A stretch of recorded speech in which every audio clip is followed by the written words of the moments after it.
Hi everyone, welcome back to my channel. तो morning के सारे काम जब हमारे ख़त्म हो जाते हैं और हम नाश्ता वास्ता करने के बाद थोड़ी देर इत्मीनान से बैठते हैं तो हालत कुछ इस तरीके से रहती है जैसे कि मेरी हो चुकी है। नींद काफ़ी ज़्यादा लग रहा है, आलस काफ़ी आ रहा है। बैठी हूँ तो लग रहा है बैठी ही रहूँ या फिर लेट जाऊँ, बिल्कुल मन नहीं कर रहा है कि उठ के वापस से मुझे काम में लगना है। बट दिमाग में चल रहा है कि क्या क्या काम मुझे भी करना है, बट वो भी कसमकस में है कि करूँ कि ना करूँ, छोड़ दूँ, बाद में करूँगी, रहने देती हूँ, अभी थोड़ा सा रेस्ट ले लेती हूँ, वो सारे भी दिमाग में चल रहे हैं। तो करना क्या है वो डिसीजन मुझे ही लेना है। तो बहुत सोच विचार करने के बाद, सच बोल रही हूँ, उठने का तो बिल्कुल मन नहीं कर रहा था। लेकिन वो कहावत है ना, जो सोया वो खोया, जो जागा वो पाया। बस वही सिचुएशन मेरे साथ थी कि अगर मैं अभी सो गई या थोड़ा सा भी मैंने रेस्ट ले लिया तो फिर मेरे सारे काम धरे के धरे रहने वाले हैं। और थोड़े बहुत काम है जो मुझे अभी फिनिश करने हैं बच्चों के आने से पहले, और अगर कर दूंगी तो मेरे लिए ही ज़्यादा इजी हो जाएगा। एक ही बार ज़्यादा माथा पे भार नहीं पड़ेगा, क्योंकि आपके काम थोड़े हो या ज़्यादा, उसे टाइम पे आप कर दो ना तो ही आपके लिए बेनिफिट है। तो अभी मुझे बिछानी थी बच्चों के रूम में बेडशीट, और वो मैं डिसाइड कर रही थी कि मुझे कौन सी बेडशीट बिछानी है, क्योंकि जब भी आप बेडशीट निकालते हो ना थोड़ा सा कन्फ्यूज होता है कौन वाली बिछाऊँ, ये या वो।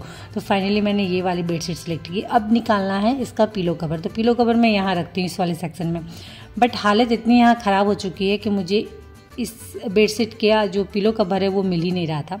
तो बाद में मैंने ये ग्रीन वाला निकाला कि थोड़ा बहुत मैच कर जाएगा तो चलेगा, बट मैं पूरी तरीके से संतुष्ट नहीं थी। फिर भी मैंने एक बार ट्राई किया बट नहीं मिला पिलो कवर। तो फाइनली जो मेरे पास था, जो मुझे नज़र आया, जो मैंने निकाला था, उसी को मैंने बेडशीट के साथ लगा दिया।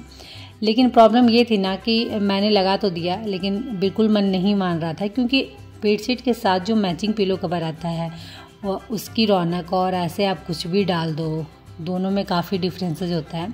तो प्रॉब्लम यही होती है कि अगर हम कोई चीज़ ढंग से ना रखे हो, या फिर अगर कहीं कोई चीज़ मेसी पड़ा हो और उसे अगर हम सेट करके हमने ना रखा हो, तो जब हमें ज़रूरत पड़ती है ना उन सामानों की, तो फिर प्रॉब्लम ऐसे ही आती है जैसे अभी मेरे साथ आई है। तो चलिए पहले बेडशीट लगा लेते हैं, उसके बाद फिर इस प्रॉब्लम का सॉल्यूशन खोजते हैं कि क्या हो सकता है आखिर इस प्रॉब्लम का सॉल्यूशन।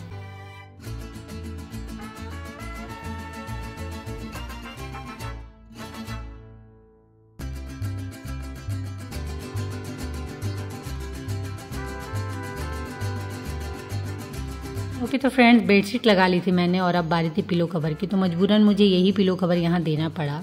तो मैच तो बिल्कुल नहीं कर रहा है, बट फिर भी काम चलाओ, क्या कर सकते हैं, मेरे पास ऑप्शन नहीं है। तो ये रहा वो सेक्शन जहाँ मैं पिलो कवर अपने रखती हूँ। बट यहाँ की हालत आप देख सकते हो, देखने में तो बहुत सारे पिलो कवर है कि चलो हाँ फ्रंट में सब दिख रहे हैं, निकाल लेंगे, बट होता नहीं है। तो चलिए इसका सॉल्यूशन निकालते हैं। तो ये रही हमारी बेडशीट। तो इसे मैंने अभी वॉश किया था, तो इसे फोल्ड करना है मुझे और इसे अरेंज करके रखना भी है। तो आप आयरन पे मत जाइएगा कि आयरन क्या बनेगी, क्योंकि मैं डेली यूज की बेडशीट को आयरन नहीं करती। तो इसे मैंने अच्छे से फोल्ड कर लिया। फोल्ड करने के बाद ये देखिए पॉकेट टाइप का इस तरीके से आ जाता है। तो इसमें हम क्या करेंगे, दोनों जो हमारे पिलो कवर है उसे भी बड़े अच्छे से फोल्ड करेंगे। तो चलिए पहले फोल्ड कर लेते, उसके बाद मैं दिखाती हूँ कि अब मैं कैसे रखने वाली हूँ बेडशीट, ताकि मुझे ये वाली प्रॉब्लम फिर से फेस करनी ना पड़े। बेडशीट मैंने निकाला, उसके साथ ही मुझे पिलो कवर भी मिल जाए, अलग से मुझे ढूंढना ना पड़े।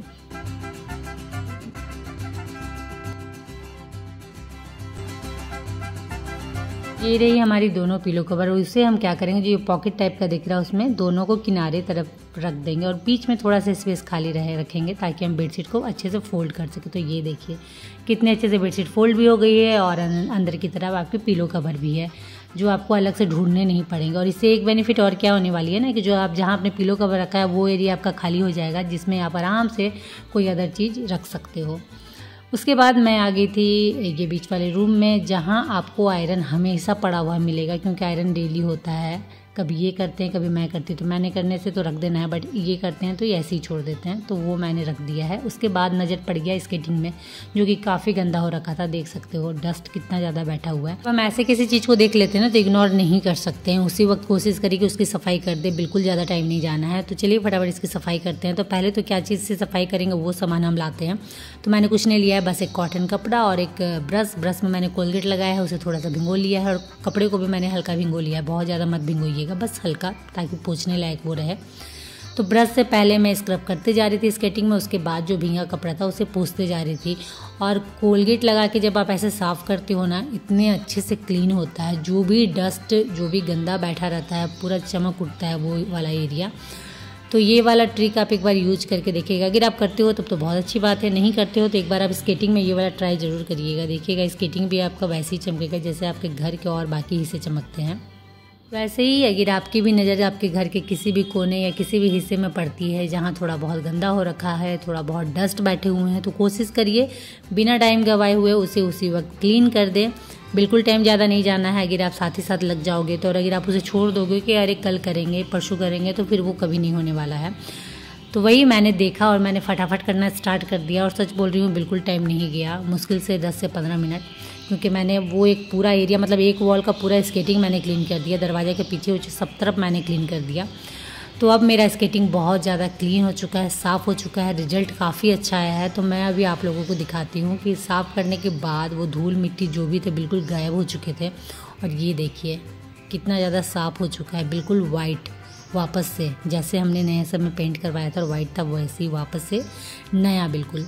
बाद मैं आ गई थी किचन में, क्योंकि किचन की क्लीनिंग तो हमेशा करते ही रहते हैं हम, लेकिन फ्रिज की क्लीनिंग क्या करते हैं ना, सप्ताह में महीना में एक बार करते हैं। तो ये वाली गलती भी मैंने अपनी सुधार दी है कि ऐसा नहीं करना है। वैसे में क्या होता है ना, एक ही बार में बहुत ज़्यादा मेहनत करनी पड़ती है। तो अब मैं क्या कोशिश कर रही हूँ कि डेली बेसिस पे थोड़ी थोड़ी फ्रिज की भी क्लीनिंग कर दूँ, जैसे बाकी सब फर्नीचरों की करती हूँ या बाकी सब भी जो भी शोपीस है उनकी करती हूँ, या किचन के भी काउंटर टॉप वॉल टाइल्स की करती हूँ, वैसे ही फ्रिज की भी डेली बेसिस पे थोड़ी बहुत क्लीनिंग कर दूँ। उससे क्या होगा, बहुत ज़्यादा एक ही बार में मेहनत नहीं करनी पड़ेगी और फ्रिज भी मेरा साफ़ रहेगा। मेरे घर में क्या दिक्कत है ना कि आपने फ्रिज में कुछ बना के रखा हो किसी भी कटोरे में या किसी भी बर्तन में, तो वो अंदर की चीज़ ख़त्म हो जाती है, वो बर्तन वो कटोरे वैसे ही पड़े रहते हैं फ्रिज के अंदर, जब तक आप ना निकालो वो वैसे ही पड़े रहने वाले हैं। तो जब डेली बेसिस पे हम ऐसे क्लीनिंग करते हैं ना छोटी छोटी, तो वो सारी चीज़ें भी बाहर निकल जाती है जो फालतू के अंदर पड़ी हुई है। जैसे ये देखते हैं प्लास्टिक बोतल मेरे यहाँ भर चुकी है जो कि कोई काम की नहीं है। इन सारे प्लास्टिक बोतलों को मैं सबसे पहले बाहर निकालती हूँ, क्योंकि ये फ्रिज में बहुत ज़्यादा जगह घेरे हुए हैं। और ये देखिए बच्चे जूस वूस पी के ऐसे ही रख देते हैं वापस से फ्रिज में, ये नहीं कि डस्टबिन में डाल दे। तो ये सारा काम मुझे ही करना होता है, तो क्यों ना मैं डेली बेसिस पे करूँ ताकि मेरे लिए भी थोड़ा सा इजी हो जाए। क्योंकि जब भी हम घर की क्लीनिंग करते हैं, घर से रिलेटेड सामानों की क्लीनिंग करते हैं, तो दिमाग में ये भी चलते रहता है कि क्लीनिंग ऐसी होनी चाहिए जिससे हमारा समय भी थोड़ा बहुत बच जाए और उस समय का यूज हम और किसी दूसरे अच्छे कामों में लगाएं। तो वो चीज़ होनी चाहिए। तो इसलिए मैंने ये चूज किया कि अब डेली बेसिस में मैं फ्रिज की क्लीनिंग करूँगी, ताकि फ्रिज भी मेरा ऐसे ही साफ़ सुथरा और क्लीन हमेशा रहेगा। तो ये देखिए जो फ्रिज से थोड़ा बहुत गंदा गिरा है फ्लोर पे, तो वो भी फटाफट मैं क्लीन कर देती हूँ। तो कपड़े लेके मैंने सबको पहले एक जगह जमा किया, क्योंकि इधर उधर अगर फैलेंगे तो और ज़्यादा गंदा होना है फ्लोर, फिर पूरे फ्लोर को साफ़ करने में एक्स्ट्रा मेहनत लगनी है। तो इसीलिए एक जगह मैंने पहले जमा कर लिया और उससे हाथों में उठा लिया और फिर उस जगह को अच्छे से पोंछ लिया। तो अब मेरा फ्लोर भी क्लीन हो चुका है। उसके बाद थोड़े बहुत कपड़े थे बाथरूम में जिसे मुझे वॉश करने के लिए डालना था, तो उन सारे कपड़ों को मैं ले जा रही हूँ मशीन में डालने के लिए। तो जब आप मशीन में कपड़े डालो ना, तो वो भी बहुत तरीके से डालने चाहिए, ये नहीं कि बस निकाला और ठूस दिया, तो ये बिल्कुल नहीं होना चाहिए। जब आप मशीन लेने जाते हो ना, उस समय भी वो लोग ये चीज़ इंस्ट्रक्शन देते हैं कि कपड़े डालो तो किस तरीके से डालना चाहिए। बहुत जगह आप देखोगे कि बस कपड़े लाएं और ठूसने के जैसा ठूस दिया कपड़े को मशीन में कि धुलना ही तो है, चाहे इस तरीके से डालो या उस तरीके से डालो, बट ऐसा कभी मत करिएगा।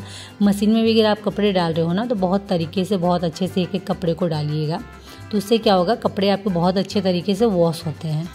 कपड़े डालने के चक्कर में बहुत बार हम भूल जाते हैं और जो ब्राइट कलर के कपड़े होते हैं ना वो भी मिक्स कर देते हैं। तो उससे क्या होता है, बाकी सारे कपड़े हमारे ख़राब हो जाने हैं। तो कभी भी भूल के भी, चाहे कितनी भी हड़बड़ाहट क्यों ना हो, कितना भी आप बिजी क्यों ना हो, जो ब्राइट कलर के कपड़े होते हैं वो बिल्कुल ना ऐड करें, नहीं तो बाकी सारे कपड़े आपके ख़राब होने हैं। और मशीन से याद आया कि आपके बहुत सारे क्वेश्चन आते हैं कि आपकी मशीन किस कंपनी की है। तो जी मेरी मशीन IFB कंपनी की, जो कि बहुत अच्छी है। इतने दिनों से मैं कपड़े वॉश कर रही हूँ तो इतना तो अंदाज़ा लग चुका है। तो अगर आप भी सोच रहे हो IFB कंपनी में जाने की, तो आप बिल्कुल ले सकते हो बिना हिचकिचाहट, बहुत अच्छी मशीन है। तो कपड़े लगाने के बाद वापस से मैं किचन आ गई थी, क्योंकि कुछ बर्तन मैंने धोए थे तो वो सूख चुके थे, तो उसकी जगह मैंने अरेंज कर दिया। क्योंकि मैंने पहले भी कहा है कि सिंक एरिया जितना खाली और जितना ड्राई उतना अच्छा। और साथ ही साथ ये जो माइक्रोफाइबर क्लॉथ है जिसे हम सिंक वाले एरिया में रखते हैं बर्तन वर्तन धो के इसके ऊपर, तो ये पूरा गीला हो जाता है। तो इसे भी मैं डेली वॉश करती हूँ, क्योंकि ऐसा मैंने पेयर अप रखा है, एक अगर गंदा होता है तो दूसरा मैं रख देती हूँ, लेकिन दोनों की क्लीनिंग डेली बेसिस पे होती है। उसके बाद घड़ा था तो उसमें पानी बिल्कुल ख़त्म हो चुका है। तो ये भी बीच बीच में देखना होता है, क्योंकि बच्चे स्कूल से आते हैं ना, तो वो अभी गर्मियाँ हैं तो वो घड़े की पानी ही पीना पसंद करते हैं। तो इसलिए घड़े में पानी मैं प्रॉपर भर के रख देती हूँ कि बच्चों को दिक्कत ना हो। तो ऐसी छोटी छोटी चीज़ों पर अगर आप ध्यान दोगे ना तो फिर आपके घर बड़े अच्छे से संभल जाने हैं। उसके बाद मैं आ गई थी नीचे। तो नीचे क्या लेने आई हूँ वो तो मैं बाद में दिखाऊंगी, लेकिन पहले ये देखिए कितने सारे आम हुए हैं। और ये आम है मालदा आम, जो कि बहुत टेस्टी होते हैं। आई होप आप सबको भी पता होगा। तो बहुत सारे हुए हैं। उसके बाद चलिए जो लेने आई हूँ वो तोड़ लेते हैं। तो ये है कड़ी पत्ता, ये मुझे लेना है। क्यों लेना है वो मैं आप लोगों को ऊपर चल के बताऊँगी। पहले तो फटाफट इसे तोड़ लेती हूँ।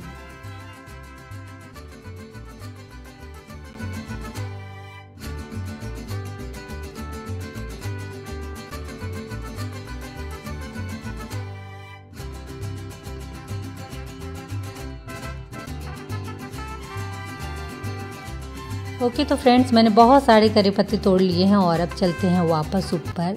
तो ये हैं चावल, जो कि हैं अरवा चावल, जिनसे हम इडली, डोसा, धुसका, पुआ कुछ भी बना सकते हैं और हमेशा घर में बनता भी है। तो ये बहुत ज़्यादा मात्रा में है और इसे मुझे अच्छे से रखना है। तो कैसे रखें, क्योंकि अभी बरसात आने से ना कीड़े लग जाते हैं अगर आप ज़्यादा मात्रा में चावल रखते हो तो ये आप तो 1 ड्राम देख रहे हो, ऐसे और भी हैं बहुत सारे। तो इनकी सेफ्टी के लिए ही मैं ये कड़ी पत्ता लाई हूँ। तो क्या करना है चलिए दिखाती हूँ मैं। तो कुछ नहीं करना है, पहले तो जितने पत्ते हैं उनको डंटी से हटाना है और चावल में डालना है।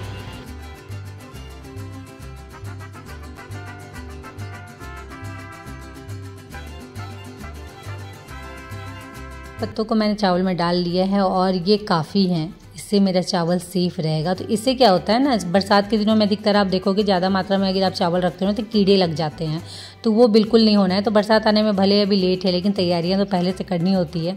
तो इसीलिए ये सारे करी पत्ते मैंने चावल में डाले हैं और पूरे अच्छे से मैंने मिक्स कर लिया है, ताकि चावल मेरा ऐसे ही 1-2 साल, मतलब जितने लंबे भी मैं रखूँ, चावल मेरा ख़राब ना हो। तो जब भी मॉर्निंग के काम के बाद थोड़ा बहुत मुझे बीच में समय मिलता है तो बस यही सब कामों में मेरा दिन चला जाता है और घर भी मेरा बहुत अच्छे से संभल जाता है।